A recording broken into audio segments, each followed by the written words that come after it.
happy to be here. Oh, this is exciting. I know this is a very exciting time for you. Oh, can you tell? Can you take me through the full story and how you became such a Chiefs fan? Well, got real used to getting beat by this guy over here in Arrowhead and Mile High a few times. No, I've been a Chiefs fan since I was a kid. I had season tickets as a kid, and just a passion of mine for my whole life being a Chiefs fan. And I never knew for sure we would get here, but I'm happy we're here now. What I appreciate about you is you're not just the typical crazed super fan. You really know your history. You know your stuff. You're plugged in. You've become almost like a Chiefs insider. Is that fair to say? I think I could tell you I'm a little bit of an insider. Yeah. I know stuff. So you are fairly close with Brett Veach, the GM that Andy Reid obviously brought with him from Philly. And Andy made a big, bold statement on opening Monday night coverage on NFL Network. And he just volunteered live national TV that Brett Veach decided before the Mahomes draft that the player he was watching was the greatest player he has ever seen. And I thought that was a huge mouthful. Were you inside with that? Not then. Yeah.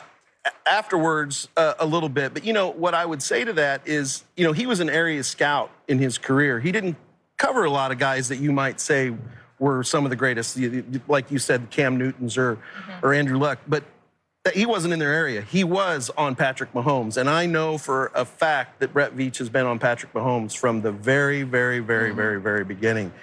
And he put it out there. And I think he 100% was right. He fought and fought and fought to go get Patrick Mahomes. So tell us from what you hear from Andy Reid. And by the way, you do a great Randy Reid. You look just like him. Thank you, thank you. Give us the insight on just how much Andy loves this kid. Well, I think more than I can say about Andy, how much Andy loves this kid, the city loves this kid. Right. I think the NFL loves this kid. He's great for football. He's a good guy. He's a great leader. But, you know, look at him on the sidelines. I mean, just how he's invigorated that sideline with Coach Reid and how Coach Reid, you know, has a history with quarterbacks. And I think he's just given Andy Reid hopefully 10 more years, 20 more years in the NFL. I have no idea, but they love him. I mean, he's a competitor. Like, he wants to be perfect all the time. And there's a story I had heard where, you know, that Patrick threw a touchdown pass, scored a touchdown, Travis Kelce. But he threw, or no, he didn't throw it to Travis Kelce. He threw it to somebody else. And he came on the sideline and said, you didn't hit Kelce. That you were supposed to hit Kelce. He goes, call the play again. They called the play again. Next time down, threw it to Kelce. Said, told you. And I think that's when everybody was realizing these guys are, they're in the same wheelhouse. How fun is it to watch this offense? Because in the 70s, 80s, and 90s, you were a defensive football team. You guys were running the football with Christian Okoye. I remember rest his soul, Joe Delaney. You were running. I mean, you're a run-based team, and you played outstanding defense. Derek Thomas, Neil Smith. You had those guys. Now, all of a sudden, you're an offensive-based football team. How fun is it watching you guys score 30, 40, 50 points in the game? I never knew how this would feel. I mean, honestly, I'm used to Derek Thomas and Neil Smith coming around the end, Dan Saliamua coming up the middle, pressuring the quarterback, getting the strip sack, and, you know, Albert Lewis and all those guys in the back, blocking kicks, all that. So I never knew what this would feel like. Right. I got to say I love it. It feels real good. You like this out there? Yeah, I like this. You know, but what I've said, man, and you are in this, like, as Kansas City fans, we're used to the Broncos going down the field and beating us in the last 2 minutes with John Elway, right? With Peyton Manning, whomever.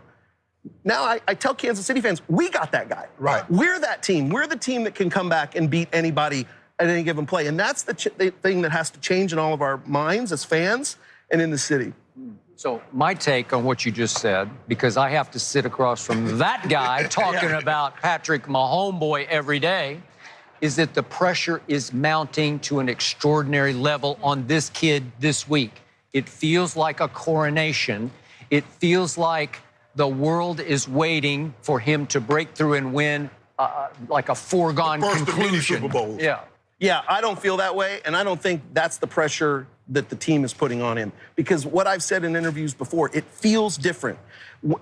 Back 4 years ago, when it was 21 to 14, I didn't feel like we necessarily had a chance. And when we lost games, it felt like, well, who knows when we're going to ever be able to regroup and be in that game again. Losses do not feel the same. And that's the thing I would tell Patrick Mahomes right now. Go out there and play. We're going to be back here. This isn't all the pressure on you right now. You can't feel that. You have to go out and be yourself and play the game. And you're supposed to be here. You've got the talent and skills to be here. Do what you do in this moment. Those guys on the other side of the field, they're scholarship athletes too, man. They're a professional team. They're here to beat us. But you got to do what you do, and if you don't get it done this time, we'll be back next year. Man, Eric, you're just really running away with this where you say you're going to be back here multiple times. It's hard to get back here. Absolutely it is. I'm not saying we're going to be back here, but we have the chance now. We did not have that infrastructure and the blueprint of success that we have now with Andy Reid, with Brett Veach, with Patrick Mahomes, and the idea that people want to come, you know, guys that are finishing up their contracts or their years or whatever, now free agents, who doesn't want to come play for Patrick Mahomes? So we're a team that we've never been before, where we have a lot of things, cylinders firing on different avenues. Okay, give us one concern that you have for Sunday. As a fan, I know deep down, because I know when I'm rooting for my Dallas Cowboys, there's always something sticking in my craw, like, uh-oh, if that happens, I'm in trouble. What's the uh-oh for Sunday? Well, the uh-oh happened 2 weeks ago, where we let the 3 weeks ago, where we let the Texans get up on us. That's an uh-oh. We can't do that for a third week in a row. Right. We cannot do that. Especially to that team. No, but we said that against the Titans. We said if we let the Tennessee Titans get up on us, they got Derrick Henry that's going to run it down our throat. And we came back from that. Hear me out. I do not want to get used to believing in coming back from deficits. What scares me is their front line. I mean, their defensive line is no joke, man. And D Ford's out to prove something. You know, I think he got a bum rap. I mean, yeah, he lined up offsides, but we shouldn't have been in the position where that mattered. You know, you got to outplay penalties, you got to outplay all that stuff. So he lined up offsides, made a mistake. So I think Kansas City nailed him for that. And I think he wants to prove something. I think he wants to get to Patrick. But Fish and Schwartz, we're good. They got a nickname. Fish and Schwartz. Oh, I like it. Left tackle, right tackle. Yeah. Fish and Schwartz, they got it. I mean, I love my chances with Mitchell Schwartz at right tackle against Bosa.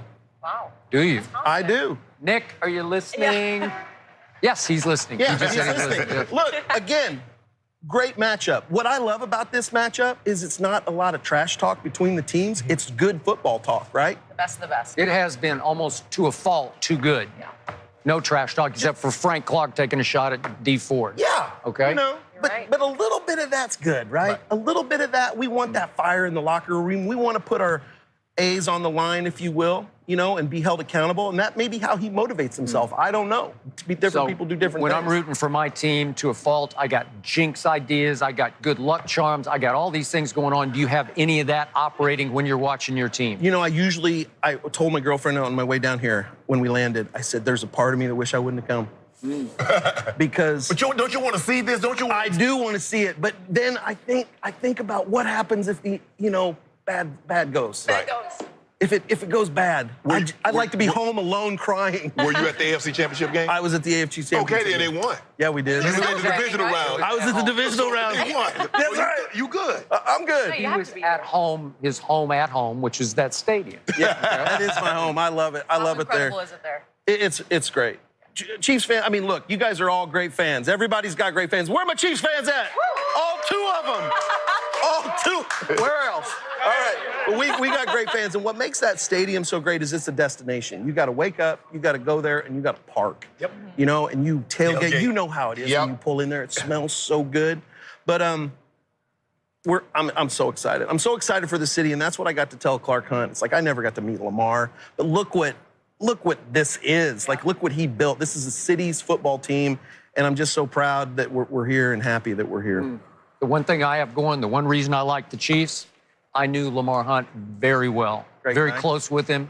All-time greatest owner I was ever around. I love Jerry Jones. Jerry's got his issues. Lamar's just pure good man.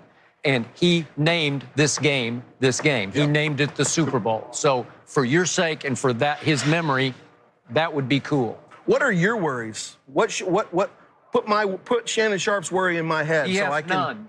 Oh, yeah. Their ability to run the football. I don't think you guys are stout against the run. I think the thing is with Derrick Henry, you stop Derrick Henry because you know he was going to hand it to him or run it to him, or hand it to him or toss it to him. Kyle Shanahan is going to line up in so many different formations. So many different guys are going to have an opportunity to run the football. I just don't know if you guys are going to be able to hold up for 4 quarters because that's how you're going to neutralize Patrick Mahomes. I believe that he's still, even though that pass rush, that front four is relentless, I still believe that he'll get an opportunity to make plays. The best way to neutralize him is to keep him on the sideline, and the best way to do that is to run the football.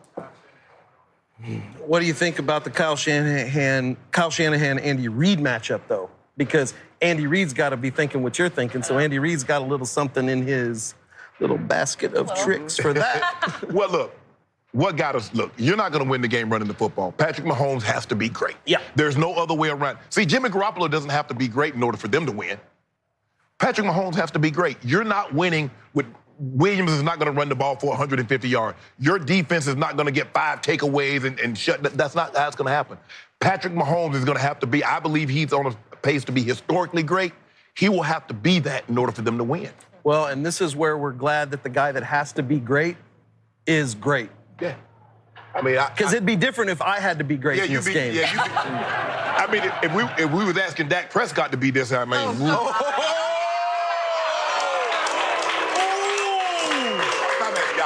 I'm sorry. That's called a callback in my world. I'm sorry. I can't. So wait, I don't until remember. Monday morning. You're a big Dak fan. Oh, the biggest. And you're so Dak fan. Yeah. He's a non-fan. he thinks he's lousy, but he wants him to get like $40 million a year. 38. Yeah. Just trying to get the guy paid. Yeah, I'm a free market guy. Thank you. Yeah, get what you can get.